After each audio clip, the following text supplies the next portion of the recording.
지난 주일까지 우리가 부활하신 주님께서 방문하시고 컨설팅하신 교회들과 그 교회에 말씀하신 말씀들을 살펴보았습니다.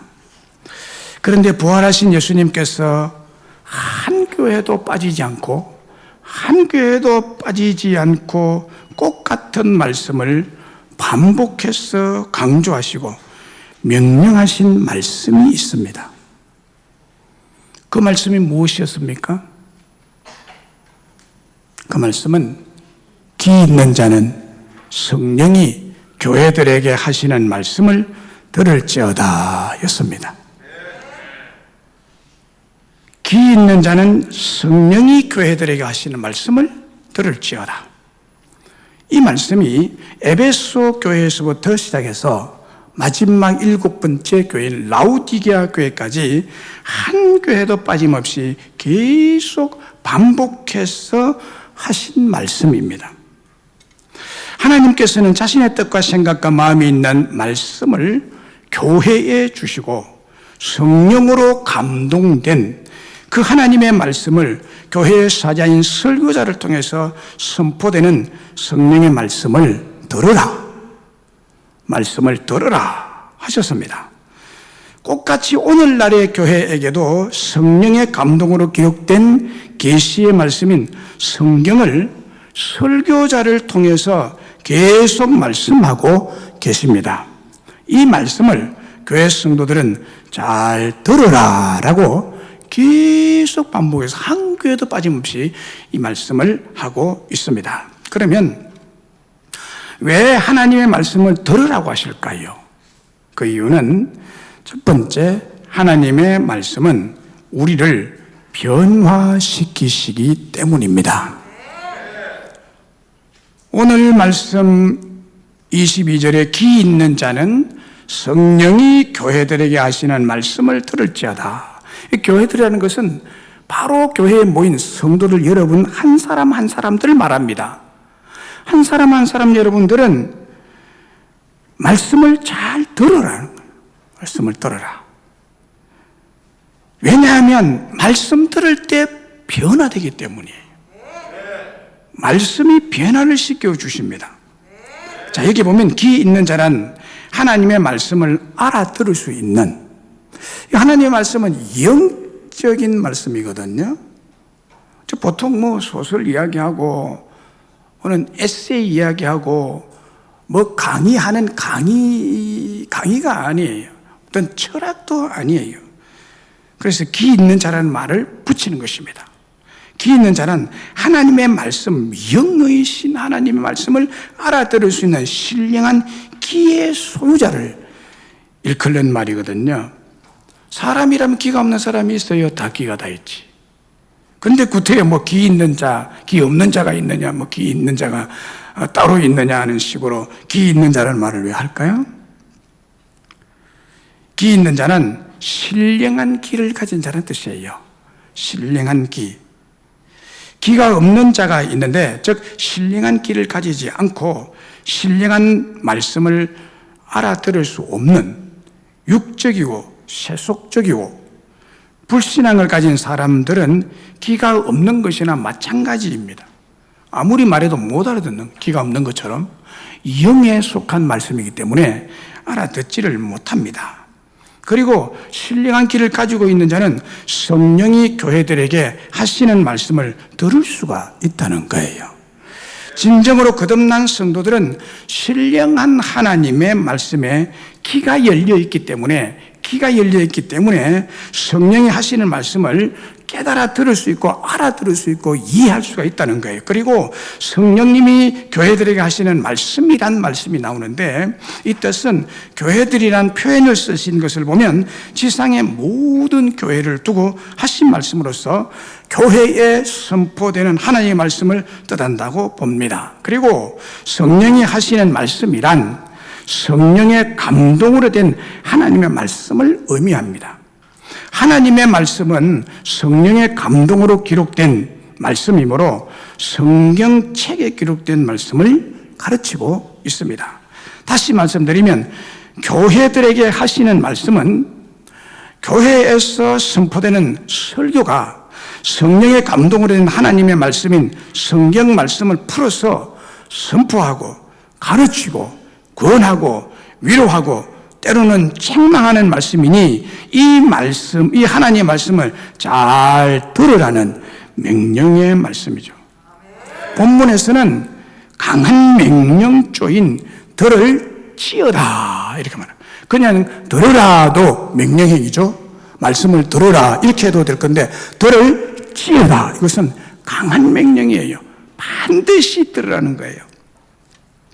여기 듣다는 말은 아쿠오란 헬라어 단어인데 이 뜻은 듣다, 경청하다, 주의를 기울이다, 들어서 깨닫다, 복종하다 이런 뜻입니다. 아쿠오. 후대에 내려와서는 아쿠오란 이 단어의 말이 좀 바뀌는데 그 의미하는 뜻이 듣다와 복종하다는 똑같은 뜻으로 사용이 됩니다.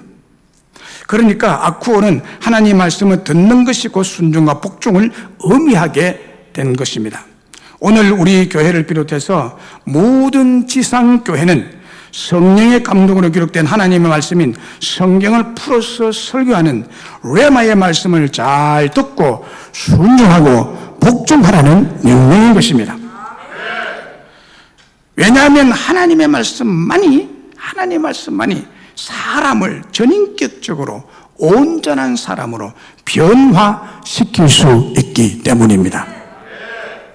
신앙인의 위기, 교회의 위기는 재정 부족이나 외적인 요인인 정치 권력이나 반대자들의 핍박이나 코로나19 같은 무서운 전염병이 아닙니다.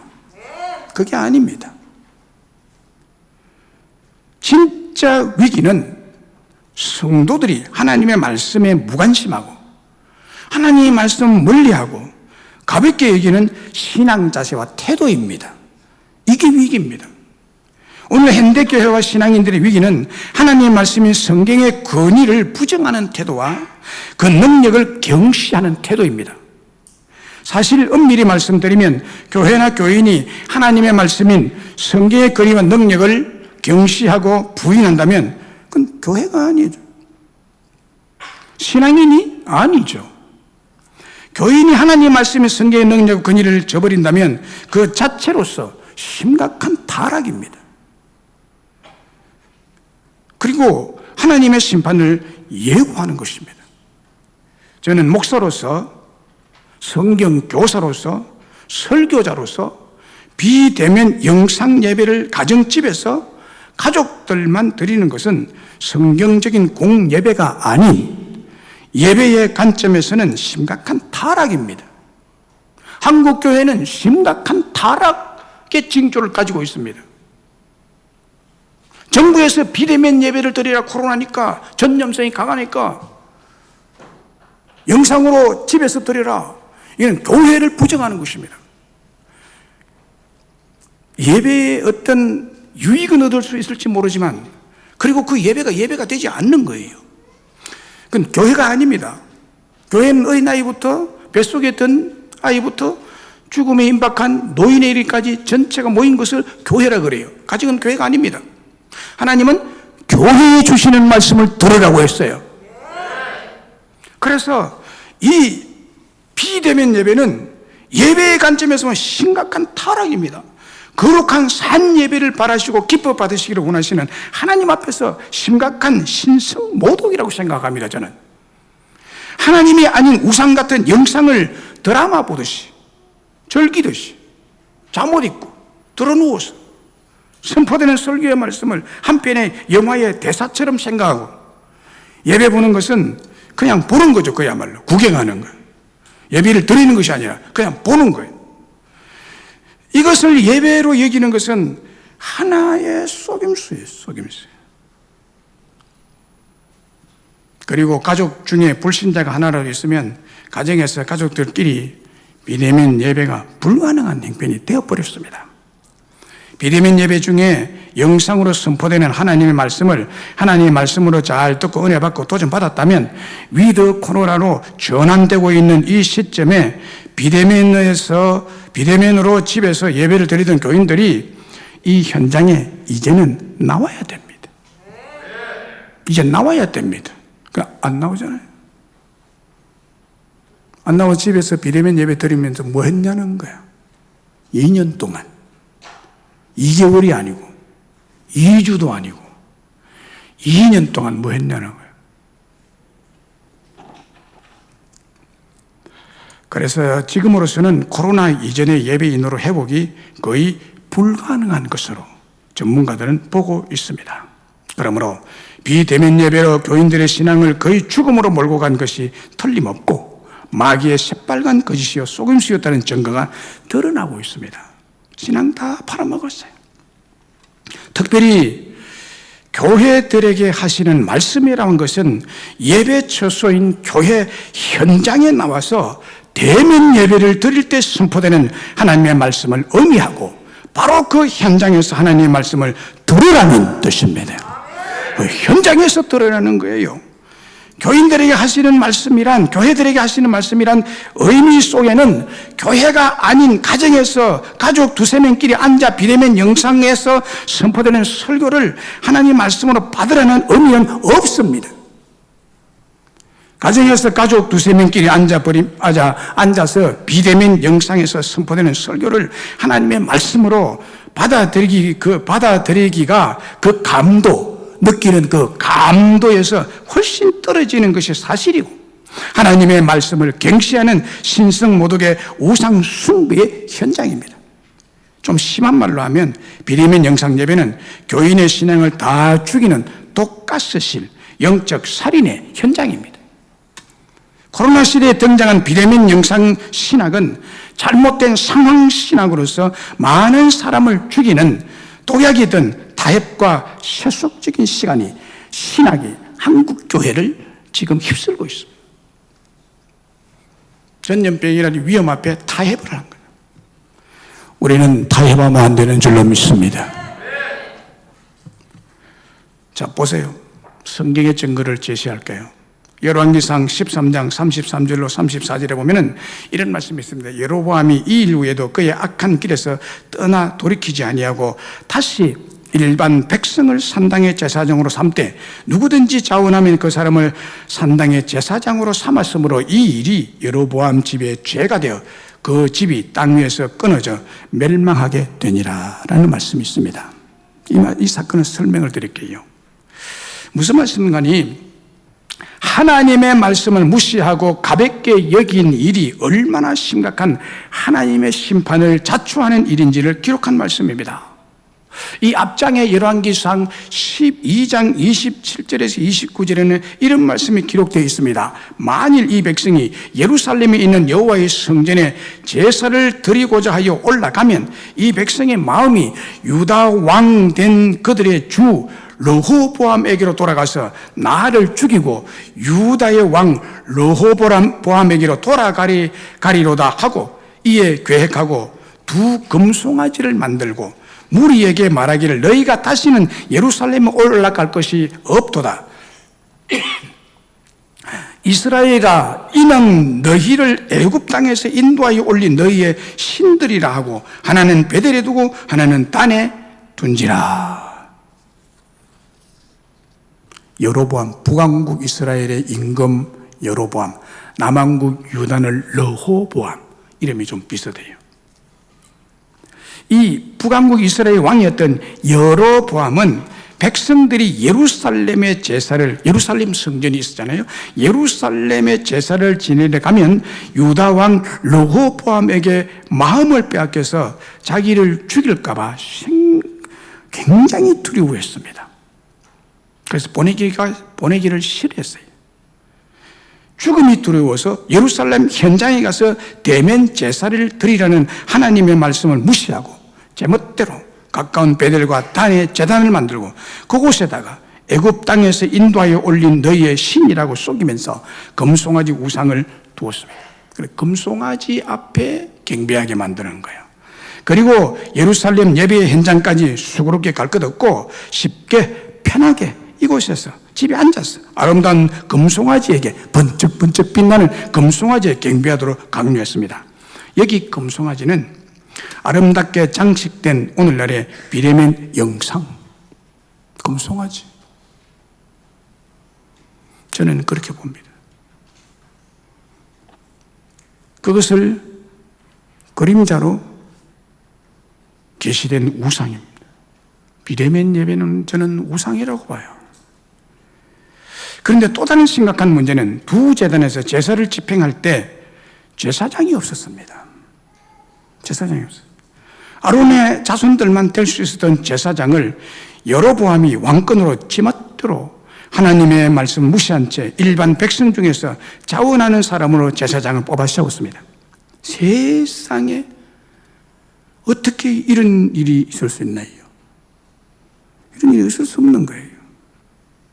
여로보암 왕이 하나님 말씀이 현장 예배의 두려움 때문에 하나님의 말씀을 듣지 않고 무시하고 순종하여 떠났기 때문에 이런 일까지 두려움 없이 행했던 것입니다.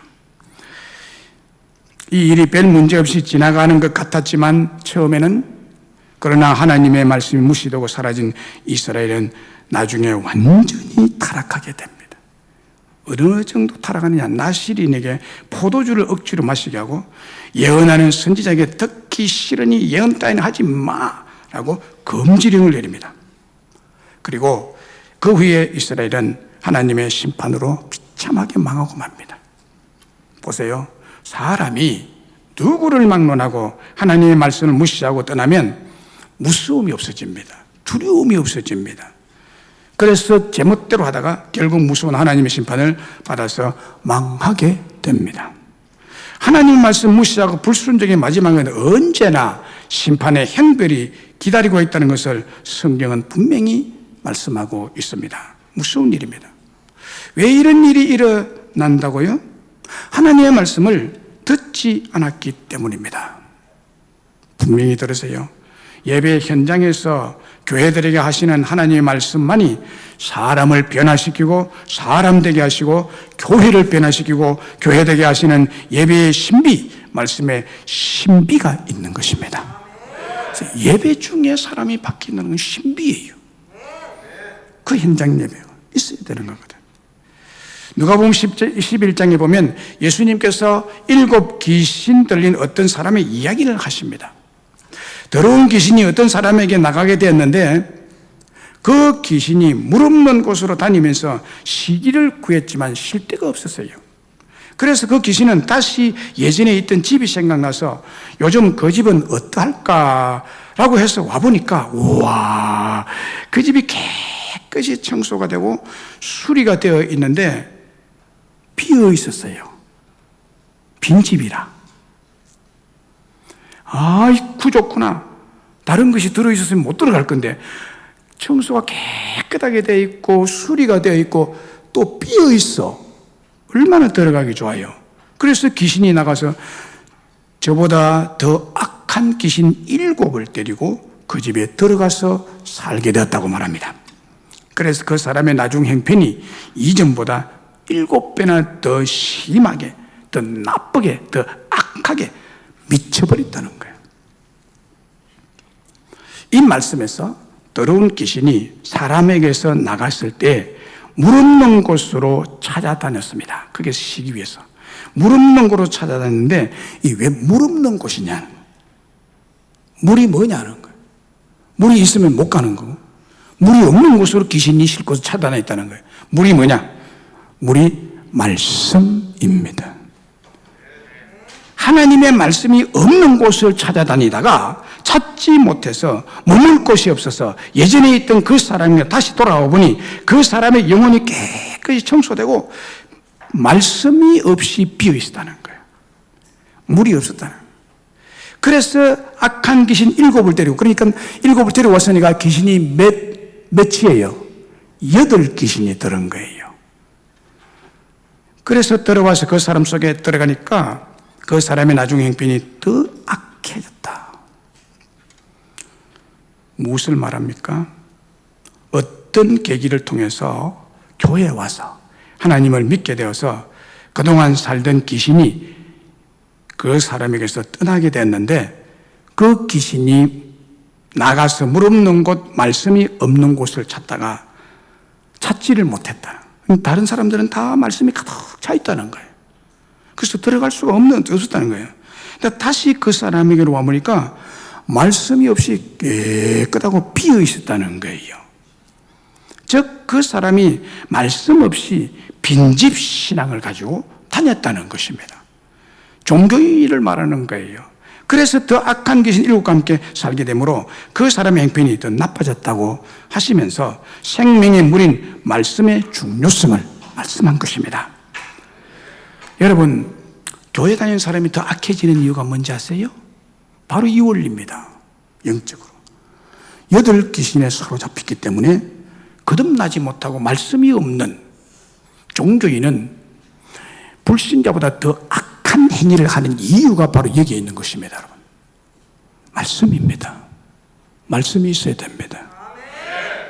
영생의 물이라고 그러잖아요. 하나님의 말씀은 영생의 물, 이 영생의 물이 없으므로, 생명의 물이 없으므로 일어난 비참한 일입니다. 다시 말하면 말씀이 있을 때 귀신이 우리 인생에 자리 잡지 못하기에 더 좋은 사람으로, 더 복된 방향으로 인생의 삶이 변화가 일어나게 되는 것입니다. 요즘 건강장수식품으로 산삼이 각광을 받고 있습니다. 그런데 이 산삼은 마치 말씀과 같습니다. 제가 산삼의 효능을 보니까요, 이야, 이 말씀과 똑같은 효능이 있다, 이런 생각이 들어요. 산삼을 먹은 사람의 이야기를 들어보면 산삼을 먹은 이후로는 감기에도 걸리지 않고 오장육부가 건강해지고 좋아졌다고 합니다.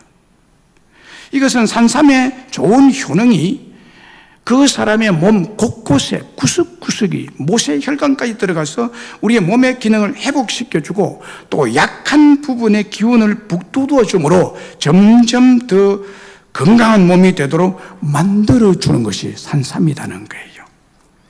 산삼의 좋은 효능이 몸의 곳곳에 우리 몸의 건강을 이루어가는 것처럼 말씀의 좋은 효능이 우리의 마음과 생각과 심령 골수의 속에까지 들어가서 우리의 신앙생활을 복된 믿음, 복된 신앙, 능력 있는 삶으로 홍수나 창수를 능히 이기는 능력 있는 사람으로 세워가신다는 것입니다. 서울 충신교회 원로 목사님이신 박종순 목사님께서 감사하는 사람들이라는 책에서 이런 말을 했습니다. 그분의 말입니다. 제 개인의 주관적인 관찰입니다만 교회 생활에서 주님의 말씀대로 살고 말씀을 잘 듣고 순종하기를 힘쓰고 노력하는 사람들은 누구냐? 대개가 신앙 경륜이 오래되지 않은 사람들이라는 것입니다. 오랜 세월 동안 교회를 들락거리는 사람이나 교회 물을 많이 먹은 사람일수록 연륜만 내세우고 자기 공로만 자랑할 뿐 하나님 말씀을 잘 듣지 않고 순종하고 실천하는 의지가 약하다는 것입니다. 그것은 결코 좋은 현상이 아닙니다. 주님께서 진실로 원하시고 요구하시는 사람은 주의 말씀을 아멘으로 받고 순종하는 사람입니다 라고 했습니다. 그렇습니다, 여러분. 이게 무슨 뜻입니까? 이게 한국교회 전반적인 현상이에요. 오래 교회 다니고 묵은 신자들은 연륜과 공로와 경험만 내세우고 그 우월감만 가지고 배째라는 배짱으로 교회 생활을 하지 말씀 안 들어요. 순종 안 해. 배째라. 복종하는 태도가 없다는 거예요. 이게 현실교회의 공통된 문제점입니다. 신앙 연륜이 오래될수록 죽을 둥 살 둥 헌신해야 이게 논리적으로 맞는 일이잖아요. 신앙생활 그만큼 많이 했으니까. 하나님과 오랫동안 지냈으니까 죽을둥살둥해야지. 그런데 이게 반대라, 반비례라. 신앙 연륜이 많을수록 말 안 듣고 이제 온 초신자가 어린아이처럼 말씀해 주면 고지겁대로 듣고 죽을둥살둥하는 거예요. 이게 뭔지 반비례예요. 반비례로. 이게 참 문제입니다, 여러분. 첫사랑의 감격적인 체험, 절대 신이 살아계신 하나님을 체험하고 말씀이 임할 때 사람이 180도로 바뀌고 변화가 일어나게 될 줄로 믿습니다. 그럼 그 변화된 사람은 더 잘해야죠. 말 참 안 듣는다. 말을 들으라고 오늘 본문에 말씀하고 있잖아요. 성령이 교회들에게 하시는 말씀을 들으라, 들을지어다. 히브리서 4장 12절에 하나님의 말씀은 살았고 운동력이 있어 좌우에 나서는 어떤 것보다 열이여 혼과 영과 및 간절과 골수를 찔러 쪼개기까지 한다 그랬잖아요. 한마디로 말하면 하나님의 말씀은 변화를 일으킨다는 거예요. 하나님의 말씀은 살아있는 말씀입니다. 리빙 워드입니다. 살아있습니다. 생명력을 가지고 있습니다. 전능한 운동력과 활력을 가지고 있고 어떤 양날간 칼보다도 예리해서 그 말씀을 듣는 사람의 혼과 영과 간절과 골수까지 찔러 쪼개어 완전 수술 분해해서 해부를 해서 새로운 사람으로 거듭나게 변화시킨다는 것입니다. 그 능력이 말씀에 있다는 거예요. 그래서 이 말씀을 들으라, 들을지어라. 그러면 네 사상이 바뀌고 생각이 바뀌고 마음이 바뀌고 새 사람으로, 좋은 사람으로, 온전한 사람으로, 선한 사람으로, 사랑의 사람으로 바뀔 것이야 라고 말하는 거예요. 예레미야 23장 29절에 여호와의 말씀이니라 내 말이 불같지 아니하냐 바위를 쳐서 부서뜨리는 방망이인 것 같지 아니하느냐.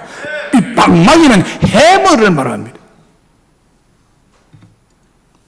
생나무같이 굳은 바위같이 마음이 완고해서 열리지 않는 불신자라도 살아계신 하나님의 말씀이 해머가 되고 날쌘 검이 되어서 부셔뜨리고 찔러 쪼개어서 새 사람으로 재창조하고 변화시키고 치료하시는 말씀입니다. 여러분, 하나님의 말씀은 새롭게 변화시키는 전능의 능력입니다. 시편 107편 20절에 그가 그의 말씀을 보내어, 그가 그의 말씀을 보내어, 하나님이죠. 하나님이 그의 말씀을 교회에 보내. 오늘 본문과 이렇게 병행해서 말씀을 드리면 부활하신 주님이 그의 말씀을 교회에 보내어 그들을 고치시고 위험한 지경에서 건지시는 도다. 치료하시고 위험한 지경에서 건지는 것이 뭐냐? 누가 건져주느냐는 거예요. 말씀이십니다. 말씀이 건지십니다. 19세기 미국의 대부흥을 일으켰던 유명한 부흥사였던 D.L. 무디는 하나님 말씀에 이렇게 말했습니다. 성경은 정보를 위한 책이 아니라 변화를 위한 책이다. 변화를 위한 책. 성경은 사람을 변화시킵니다. 가시적인 사람들의 저자이며 베스트셀러 작가인 영국의 더그 해워드 밀저는 하나님의 말씀은 사람의 마음을 변화시키는 최고의 도구다. 하나님의 말씀은 사람의 마음을 변화시키는 최고의 도구. 더그 해워드 밀저라는 분이 그렇게 말했습니다. 성령의 감동으로 기록된 하나님 말씀인 성경 말씀은 단순히 정보를 주는 책이 아니라 변화를 만들고 창조하는 책이라는 것입니다. 에스겔 골짜기에 하나님의 말씀이 선포될 때 아무리 오래되고 깡마른 뼈들이라도 일어나 하나님의 군대로 변화되는 기적이 일어나는 것입니다. 성 어거스틴은 교회사 연구가들로부터 교회에 가장 큰 영향을 끼친 인물로 꼽히는 사람이에요. 성 어거스틴. 그는 기독교 역사에서 위대한 신학자요, 사상가요, 위대한 성직자로 불리는 어거스틴이지만 그의 젊은 날은 방탕과 방황하는 생활을 했던 사람이었습니다. 젊었으니까 그럴 수 있다고 이해는 합니다. 그 늙어서 이러면 주책이죠. 젊은 날에 10대, 20대를 말합니다. 어거스틴 10대, 20대. 그는 탕자가 되었고 탕자 생활을 했는데, 그래서 유리방황을 많이 했습니다. 집을 나가 집에 들어오지 않고 그냥 이곳으로 저곳으로 방황을. 그래서 어거스틴을 말할 때 탕자가 변하여 성자가 된 위대한 인물이라고 말하죠. 어거스틴이 어린 시절을 보면은요, 이교도였던 아버지가 이교도였어요. 불신자였죠. 그의 어머니는 신실한 크리스찬이었습니다. 이 사이에 태어났습니다, 어거스틴이. 그런데 이교도였던 아버지가 세상을 일찍 떠납니다. 이 떠나기 바로 직전에 세례를 받고 돌아가는데, 그의 어머니는 열렬한 기독교인이었죠. 여러분, 부모가요, 아버지와 어머니가 이 신앙이 다르면요, 그 사이에 자라는 아이는 신앙으로 온전히 세워지지를 못합니다. 어떤 결과를 낳을지 몰라요. 그 가정에 자란 아이들은요. 심각하죠? 어거스틴은 공부를 잘하는 수지였지만요, 이 신앙이 다른 부모 밑에서 자라면서 갈등을 하고, 그래서 술을 먹고 친구와 정욕으로 얼룩진 방황과 방탕에 사로잡힌 생활을 했고, 끝내는 그는 연상의 흑인 여인과 동거까지 해서 아기를 낳습니다. 사생아를 낳습니다. 그 후 그는 점성술에 빠지게 되고 점쟁이가 되고 마니교라는 사이비교에 깊이 빠져들게 됩니다. 그의 어머니는 자기 아들이 마니교에 빠져 있는 것을 보고 슬픔에 잠겨서 끊임없이 아들을 위해서 기도합니다. 그렇지만 어거스틴은 마니교를 열심히 신봉하면서 빠져나오지를 않았습니다. 그러던 어느 날 그가 이태리 밀라노에서 수사학 교수가 되면서, 말은 얼마나 잘했냐, 머리가 굉장히 좋았기 때문에 말을 잘해서 그런 수사학 교수가 됩니다. 그곳에서 암브로시우스라는 감독, 곧 목사님을 만나게 됩니다. 암브로시우스 목사가 어거스틴에게 네가 지금 그러면 안 돼. 알기 위해서는 먼저 믿어야 돼. 알고 믿는 것이 아니라 믿고 알게 되는 거야. 이 말을 해줬는데, 이 말에 도전을 받은 어거스틴은 암브로시우스 목사를 통해 하나님을 알게 됩니다. 그러나 하나님을 알아도 안다고 해서 신앙이 아니죠. 아직도 돈과 명예와 방탕에 빠져있는 자신의 문제인 육체의 정욕이 해결되질 않았어요. 그는 온전한 믿음을 가지고 싶었으나 자신의 마음과 결심대로 되지를 않고 늘 갈등하며 괴로운 나날을 보내고 있었습니다. 그러면서 자기 직업이 이제 수사학 교수로서 이제 직업 생활을 하죠. 그런데 하나님께서 고뇌 속에서 괴로워하던 그를 말씀으로 부르시는 은혜의 시간이 되자 하나님이 그를 부르십니다. 그 사건을 어거스틴의 참회록에 이렇게 기록하고 있습니다. 참회록 기록된 말을 여러분들에게 말씀을 드리면, 나는 정원의 무화과 나무 아래 털썩 주저앉았고 내 눈에서 눈물이 하염없이 흘렀습니다. 갑자기 이웃집에서 어떤 아이들의 노래하는 소리가 내 귀에 들려왔습니다. 소년의 음성인지 소녀의 음성인지 구분할 수 없었지만 들고 읽어라 들고 읽어라 톨레레게 톨레레게라는 구절이 반복적으로 들렸습니다. 그것을 듣고 그런 소리를 내면서 노는 아이들의 놀이가 있는지 열심히 생각해 보았습니다. 그러나 그것은 내가 전에 결코 들어본 적이 없는 노래였습니다. 그래서 나는 급히 내가 앉았던 자리로 돌아갔습니다. 거기에 성경을 두었는데 나는 그것을 집어들고 펴서 제일 먼저 내 눈에 닿는 부분을 조용히 읽었습니다. 낮에와 같이 단정히 해가고 방탕하거나 술 취하지 말며 음란하거나 호색하지 말며 다투거나 시기하지 말고 오직 주 예수 그리스도로 옷 입고 정욕을 위하여 육신의 일을 도모하지 말라. 로마서 13장 13절 14절의 말씀입니다. 딱 펼쳤는데 이것이 펼쳐졌어요. 거기서 그 한바닥에서 이 로마서 13장 13절 14절 구절이 그냥 성강처럼 그 어거스틴의 눈에 확 빨려 들어왔습니다. 나는 더 읽지를 않았습니다. 더 읽을 필요가 없었습니다. 그 구절의 끝부분에 이르러서는 바로 그 순간에 마치 빛이 내 마음에 쏟아져 들어오는 것 같았고 모든 의심의 어둠이 사라졌기 때문입니다 라고 고백록에 기록하고 있습니다. 어거스틴은요, 그날부터 완전히 바뀌어요. 하나님 말씀이 임하니까요. 로마 13장 13절 14절 말씀이 임하니까 사람이 완전히 바뀌어요. 그래서 말씀을 읽기 시작하면서 그 방탕과 긴 방황이 끝나는 변화가 되면서 또 하나의 유명한 말을 남깁니다. 이 말을 했어요. 물고기가 물을 떠나 안식을 얻을 수 없듯이 내 영혼이 주의 품에 돌아올 때까지 참된 안식을 얻을 수 없었나이다. 방황하며 살던 어거스틴, 탕자로 살던 어거스틴을 하나님의 사람으로 위대한 성자로 신학자로 변화시킨 것이 뭡니까? 하나님의 말씀입니다. 말씀을 들었을 때 돌레에게 들어서 읽어라.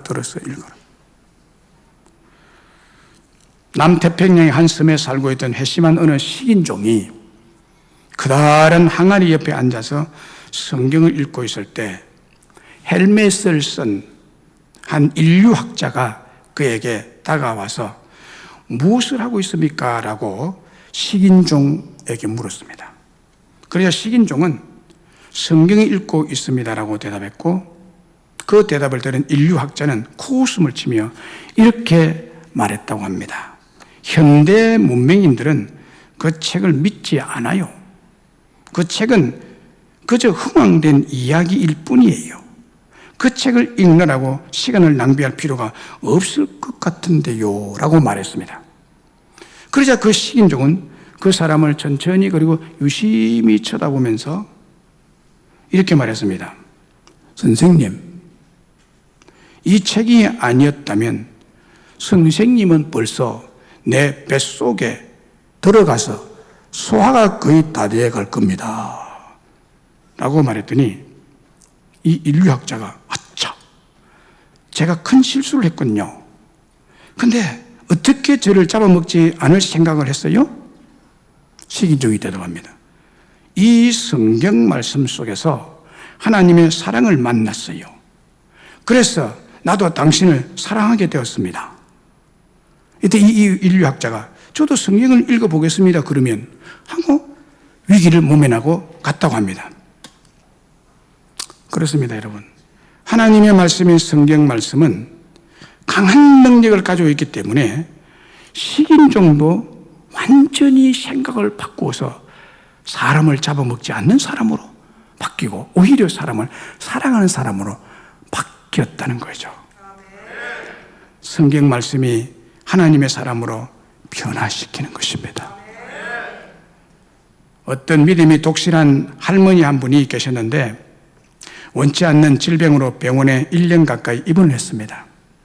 이분은 건강할 때도 열심히 전도를 했던 분이었는데 병상에 누워서도 어떻게 하면 전도할 수 있을까? 내가 병원에 누워서 전도할 수 없네, 큰일 났네 하고 꼴똘하게 깊이 생각을 했다고 합니다.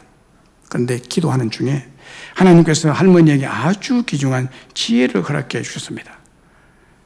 할머니는 병원에서 자기를 수발해 줄 아르바이트 대학생을 고용했습니다. 그리고 그 대학생에게 하루에 3시간 내지 4시간 성경을 읽어달라고 부탁했습니다. 당신이 내가 누워있는 나에게 성경 읽는 것이 아르바이트 일이다. 다른 일 할 필요 없다. 내가 병들어 성경 읽지 못하니까 여기 옆에서 성경 읽어주게. 그러면 내가 한 달에 아르바이트 값을 잘 주겠네 하고 고용하고 그 대학생은 병든 할머니의 부탁을 거절 못하고 그 옆에서 성경을 읽기 시작했습니다. 일주일 내내 아르바이트 대학생이 할 일은 병상에 누운 할머니에게 성경을 읽어주는 것이었습니다. 마태복음, 마가복음, 누가복음, 요한복음, 사도행전, 고린도전후서 이래가지고 성경을 쭉쭉쭉 읽어갑니다. 그러다가 이 할머니가 신앙이 독실하니까 성경 구절인 이 사람에게 전도하기 위해서 요한복음 3장 16절 같은 중요한 구절이 나오면 일부러 그 잘 안 들리는데 그 다시 읽어버려. 그 구절 뭐야? 그 구절 다시 읽어보세요 하고 2-3번 계속 반복하게 했다는 것입니다. 사도행전에 나오는 주 예수를 믿으라 그럼 내 집이 구원 얻으리라. 그 말씀 딱 나오면 잘 안 들려. 그 말씀 다시 읽어봐. 그래가지고 3번 4번 이 말씀을 읽게 했다는 거예요. 그렇게 성령으로 감동된 하나님 말씀에 성경을 읽고 읽기를 시키니까 나중에 그 대학생이 성경을 읽고 하나님 말씀에 부딪히니까 감동을 받고 회개하고 주님께로 돌아왔다는, 변화를 받았다는 것입니다. 이런 방법을 통해서 이 할머니는 1년 동안 10명이 넘는 청년 대학생 영혼들을 거듭나게 하고 변화시켰다고 합니다. 하나님의 말씀은 듣는 이로 하여금 심령의 변화, 영혼의 변화를 일으켜서 새 사람이 되게 하는 줄로 믿습니다. 그럼 왜 계속해서 성령이 교회들에게 하시는 말씀을 들으라고 하십니까? 두 번째로, 하나님의 말씀은 우리를 이기게 하기 때문입니다. 이기게 하기 때문에. 앞에 교회들을 보면요, 성령이 교회들에게 하시는 말씀을 들을지어다 다음에 바로 이기는 그에게 생명의 멸류관을 주고 생명체의 그 이름을 기록하고 말이 연속으로 나옵니다. 성령이 교회들에게 하시는 말씀을 들을지어다 라고 말씀하고 난 다음에 이기는 그에게. 근데 하나님의 말씀을 들으면 그 사람은 이기는 삶, 승리의 삶이 보장이 된다는 거예요. 말씀이신 예수님은 부활하신 분입니다. 부활하신 분이라는 것은 뭐예요? 죽음을 이겼다는 거예요. 죽음을 이기고 사탄 마귀를 이기고 죄악을 이기고 모든 악한 것, 질병을 이기신 분이라고 말씀합니다. 그러므로 부활하신 예수님은 이기게 하는 능력을 가지셨고, 그렇기 때문에 우리도 그분의 말씀을 들으면 죽음을 이길 수가 있을 줄로 믿습니다. 사탄 마귀를 이기고 죄악을 이기고 모든 약한 것, 모든 질병을 이기게 하실 줄로 믿습니다. 우리에게 이기게 하시는 말씀을 주시는 하나님은 그 말씀으로 우리가 승리자가 되도록 역사하여 가십니다. 로마서 8장 33절 37절에 보면 이김의 비결을 말씀하고 있잖아요. 누가 능히 하나님께 택하신 자들을 고발하리요 정죄하리요, 누가 우리를 그리스도 사랑해서 끊으리요, 환난이나 공고나 박해나 기근이나 적신이나 위험이나 칼이더냐. 이 모든 일에 우리를 사랑하시는 이로 말미암아 우리가 넉넉히 이기느니라 라고 고백하고 있습니다. 우리를 사랑하시는 이는 말씀이신 주 예수 그리스도이십니다. 그분은 부활승천하셔서 하나님의 보좌 우편에 계시면서도 지금도 계속해서 성령을 통해서 교회를 통해서 주의 종을 통해서 능력의 말씀, 이기고 승리하는 말씀을 주시고 계시는 줄로 믿습니다. 우리를 사랑하여서 말씀을 주시는 그 말씀으로 말미암아 우리가 넉넉히 이기고 승리하게 될 줄로 믿습니다. 여러분 생각해 보세요. 하나님은 여러분들을 얼마나 사랑하시고 계신지요. 그 사랑의 증거가 끊임없이 매일매일 말씀을 주시고 계신다는 사실입니다. 분명한 것은 하나님께서 에서처럼 미워하고 불의운 사람에게는 말씀하지 않아요. 말씀이 없어요. 말씀을 알아듣지 못합니다. 그리고 말씀을 듣는 사랑하는 주님의 자녀들 사이에 설령 끼어앉아 있어도 듣지 못하도록 길을 닫아버리십니다. 세상을 이기고 죄를 이기고 정욕을 이기고 유혹을 이기고 마귀를 이기는 지혜는 하나님의 말씀인 줄로 믿습니다. 사랑하는 자에게 하나님의 말씀이 임함으로 고발을 당해도 정죄를 당해도 환난이나 공고 박해나 기근 적시나 위험 칼이나 총을 든 골리앗이라도 이 모든 일에 우리를 사랑하시는 이의 말씀으로 우리가 넉넉히 이기고 승리하는 사람이 될 줄로 믿습니다. 그래서 말씀을 주시는 거예요. 이기도록 하기 위해 주죠. 마태복음 4장에 보면 예수님께서 마귀에게 시험을 받을 때 하나님의 말씀으로 이기시는 장면을 말씀하고 있죠. 예수님께서 40일 밤낮으로 금식했는데 얼마나 배고팠겠습니까? 줄이 신절하겠습니다. 그때 시험하는 자 딱 찾아왔습니다. 이 마귀가요 귀신같이 합니다. 귀신이 귀신같이 한다니까. 예수님이 40일 동안 굶주려 서니까 배고플 것을 귀신같이 알고 딱 찾아옵니다. 그래서 예수님에게 마귀가 야, 네 배고프지? 넌 하나님 아들이 아니냐? 능력이 무한하지 않느냐? 세상을 창조한 자가 아니냐? 배고프니까 뭐 식당까지 갈 게 뭐 있어? 여기 돌들이 많아. 돌들을 명하여 떡이 되게 해. 너 할 수 있잖아. 딱 쉽게 돌이 명하여 떡이 되게 해라. 빵이 되게 해라. 딱 먹으면 쉽지. 그렇게 시험했습니다. 그리고 두 번째 시험은 높고 거룩한 성에 데려가서 네가 뛰어내려봐라. 성경에 기록하기를, 마귀의 성경도 인용합니다. 성경의 시편에 기록하기를 그의 종이 떨어질 때 하나님이 천사를 명해서 받아주신다고 안 했냐? 뛰어내려봐. 넌 하나님 아래인데 하나님 받아줄 거야. 안전할 거야. 그리고 세 번째는 그를 데리고 지극히 높은 산으로 천하만국을 보여주면서 네가 내게 엎드려 경배하면 이 모든 건 네게 줄 테니까 나를 경배해라고 합니다. 시험이죠. 이때 예수님은요, 각 시험 때마다, 각 시험, 첫 번째 시험, 두 번째 시험, 세 번째 시험 때마다 기록되었으되, 기록되었으되, 기록되었으되, 기록되었으되, 아멘 할 때까지 기록되었으되 말씀을 인용합니다. 하나님의 아들이라도 말씀을 인용합니다. 사람이 떡으로만 살 것이 아니요 하나님 입으로, 하나님의 입에서 나오는 말씀으로 살 것이니라. 이렇게 기록되어 있느니라. 기록되었으되 네 하나님을 시험치 말라. 기록되었으되 하나님만 경배해라. 기록된 말씀으로 이겨냅니다. 말씀이 이깁니다. 말씀이 이깁니다. 말씀이 승리합니다.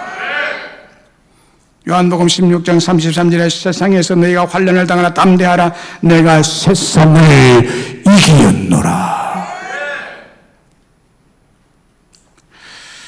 요수아서 1장에도 보면 하나님께 요수아서 하신 말씀 보세요. 네 평생에 너를 능히 대적할 자가 없으리니 내가 모세와 함께 있었던 같이 너와 함께 있을 것이며 내가 너를 떠나지 아니하고 버리지 아니하니 강하고 담대하라.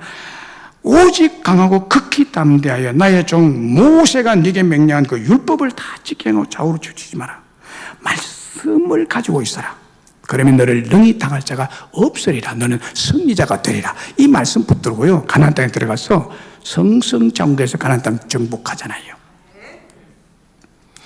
부활하신 예수님께서 왜 계속해서 성령의 교회에 들어가시는 말씀을 들으라고 하십니까? 그 이유는 하나님 말씀이 우리를 이기게 하시기 때문입니다.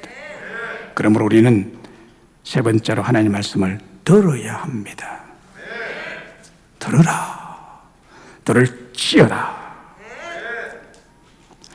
하나님 말씀을 듣지 않으면요, 믿음이 생길 수 없고, 그래서 이길 수 없고 인생 실패자가 됩니다. 말씀 듣지 않으면 안 되는 거예요. 도리가 없습니다. 로마 10장 14절에 그러므로 믿음은 어디서 나며? 어디서 나며? 자, 크게 한번 읽습니다. 크게. 정말 이 말씀이 여러분의 믿음이 생겨나도록. 자, 시작. 그런즉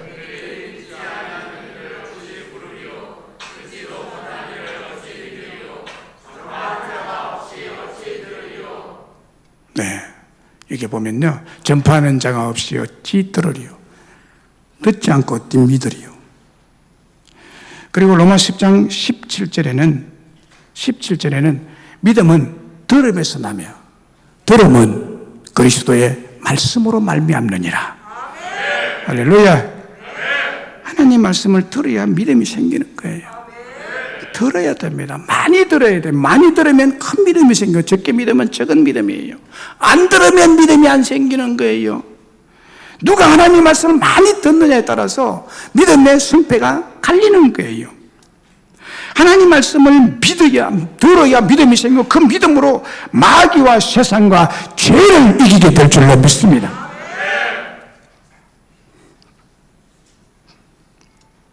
열왕기상 17장에 보면요, 엘리야와 수넴 여인의 사건을 말합니다.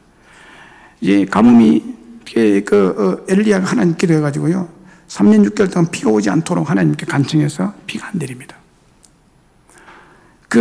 아합 왕과 이세벨이 우상을 숭배하니까요, 비를 내리지 않았어요. 근데 지금 엘리야 굶어 죽을 판입니다. 그래서 하나님이 엘리야야, 이제 네가 사르밧 지역에 가서 과부에게로 가라. 내가 그에게 말해놨다, 부탁해놨다. 그가 너에게 먹을 걸 줄 것이다. 그래서 하나님의 말씀을 듣고 순종해서 갑니다. 엘리야도 하나님의 말씀 순종하죠. 그거 가도 되겠습니까? 그 과부 집이에요? 그건 내가 어떻게 가요? 길도 먼데요. 이래가지고 안 가면 안 되죠. 그건 엘리야도 그대로 순종해서 갑니다. 가니까 밭에서 곡식을 줍고, 나무 가지를 줍고 있는데, 가서 보니까요, 내가 너에게 하나님 가라고 해서 내가 왔는데, 네가 지금 내게 먹을 걸 달라. 그러니까 이 가부가 뭐라고 말하는가 하면, 외동 아들이 있었는데, 내가 한 줌 가루하고 기름 조금밖에 없는데, 이제 떡 한 2개 정도 이제 쪄서 먹으면 이제 먹을 것이 없어서 굶어 죽기로 생각하고 마지막 떡을 구우려고 지금 나뭇가지 줍고 있다고 그랬어요. 그러니까 엘리야가 나한테 먼저 가져오느라. 여인이 지금 자기와 자기 아들이 먹고 죽을라 해도 빵이 모자랄 판인데 이제 굶어 죽기로 작정했는데 마지막 음식을 만들어서 죽을 때까지 기다리려고 그래 있는데 자기에게 먼저 가져오래. 이 여인이 이 엘리야의 말에 순종합니다. 그래서 빵을 만들어서 엘리야에게 갖다 줍니다. 엘리야가 그 빵을 먹으면서 뭐라고 말하는가 하면 이 가뭄이 끝날 때까지 너의 통에 가루가 다하지 아니하고 병에 기름이 다하지 아니하리라. 그 말씀을 들었는데요. 가뭄 3년 6개월 동안 가뭄이 계속되는데도 통에 가루가 딱 한 주먹 있는데 딱 쏘고 나면 다음날 일어나면 또 한 주먹 생기고 한 주먹인데 탈 털어가지고 먹고 나면 또 한 주먹 생기고 이게 가뭄이 끝나기 전까지 통에 가루가 떨어지지를 않아요. 기적이죠, 여러분. 그리고 병에 기름도 한 방울밖에 안 남았는데 그거 붓고 나면 또 생기고 붓고 나면 또 생기고 신기해요. 신기해. 이거는 어떤 일로 과학적으로는 설명이 불가능한 거예요. 이런 일이 이 사르밧 가부의 집에 일어나게 된 것입니다. 무엇 때문에 그렇습니까? 하나님의 말씀을 순종하고 믿고 따랐을 때 이런 기적이 일어나고 가뭄을 이기는 흉년을 이겨내는 능력이 말씀 순종에서 있었다는 거예요. 네. 말씀 순종. 가난해서 어렵습니까? 힘드신 분이 계시죠? 물가는 치솟고 음식을 사 먹기도 힘든 그거를 극복하고 이길 수 있는 길은 하나님 말씀으로 가능한 것입니다. 믿어보세요. 말씀을 듣고 믿어보세요. 하나님이 역사하실 줄로 믿습니다. 우리는 이 하나님을 믿는 것 아니에요. 이런 하나님을 우리는 믿거든요. 말씀했습니다. 사랑하는 여러분, 오늘 본문에 기 있는 자는 성령이 교회에 하신 말씀을 들으라고. 성령께서 교회를 통해서 선포하는 말씀을, 하나님의 말씀을 들을 때 사람이 바뀝니다. 사람이 변합니다. 그리고 우리를 승리자로 만들어 주십니다. 이기게 하십니다. 어떤 환난과 고통과 가난과 질병이 오더라도 말씀이 우리를 이기게 합니다. 지난주에 예를 들었던 하형록 그 회장, 병원에서 심장 이식을 2번이나 하고 사경을 내면 죽음의 문턱을 넘나들면서 살아나서 이 심장 이식 수술한 사람은 길어야 10년밖에 못 사는 지금 15년째 살고 있다고 그래요. 15년째. 그곳에서 하나님 말씀을 통해 성경을 읽는 하나님 말씀을 통해서 그가 이기는 병을 이기는 이런 축복을 받고 있잖아요. 여러분 이기고 싶습니까? 실패자가 아니라 승리자가 되고 싶습니까? 하나님의 말씀을 들으세요. 이길 줄로 믿습니다. 하나님 말씀을 잘 듣고 순종해야 됩니다. 말씀을 잘 듣고 믿고 그대로 순종하면 물이 변하여 포도주가 되고 당자가 깡패가 변하여 성자가 되고 실패자가 변하여 성공자가 될 줄로 믿습니다. 성령으로 감동된 하나님의 말씀이 하시는 능력적인 일이 또 하나 있습니다. 술, 담배, 도박, 포르노, 웹툰 이런 모든 중독을 하나님의 말씀이 끊어냅니다. 하나님의 말씀이 끊어냅니다. 성령으로 감동된 하나님의 말씀을 우리 교회에 주실 때 잘 들으시고 아멘으로 받으시고 변화와 이기는 승리의 축복을 다 받아 누리시기를 주 예수님의 이름으로 축원합니다. 예수님 말씀